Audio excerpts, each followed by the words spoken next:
Elementary school parent group chat was buzzing. Mrs. Johnson, the teacher, had just posted a photo and tagged me. Mr. Miller, Emma was hurt in class. She got into a fight. Can you please come to the school? I tapped the photo. My daughter's face was bruised, her clothes ripped. Furious, I replied, who did this? A contact labeled John Smith Sr. replied arrogantly. My son did. Deal with it. Then he uploaded 2 images. One was my wife's wedding photo. The other was a picture of me, my daughter, and my wife together. You pathetic leech. You dared steal my wife and you had a love child?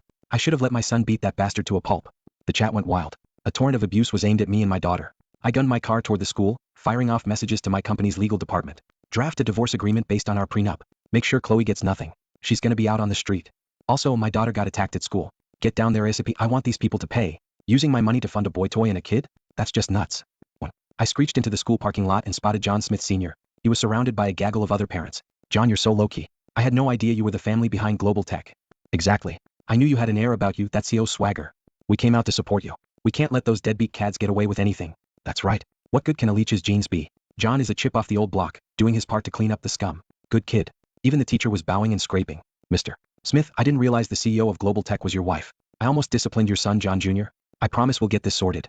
John Smith Sr. puffed out his chest, basking in the fawning attention, strutting like a prize rooster. After Chloe and I got married, she always talked about building her empire. I funded her attempts. A boutique, a salon, a yoga studio, they all went bust. But she was relentless. After her latest failure, she declared she wanted to be a CEO. So I put my smallest company, Global Tech, under her control. Now that was being used by John Smith Sr. to stroke his ego and win over the PDA. Seeing me approach, the parents who'd been so friendly now scowled, looking at me like I was a piece of garbage. Mrs. Johnson strode up to me, her face like stone. Mr. Miller, the principal wants you to know, as of today, Emma is expelled. I stared at her, my voice low and tight. My daughter was attacked on your campus and you're expelling her? Mrs. Johnson scoffed. This is a prestigious school. All the kids here are from wealthy, respected families.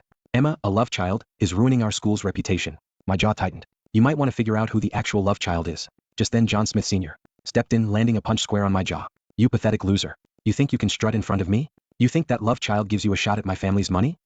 The unexpected blow staggered me. The other parents started yelling. Look at you all dressed up, and for what? You sold yourself to some rich woman? What a disgrace. Some guys play it cool but they're scum inside. They'll drop to their knees for a woman with a fat wallet.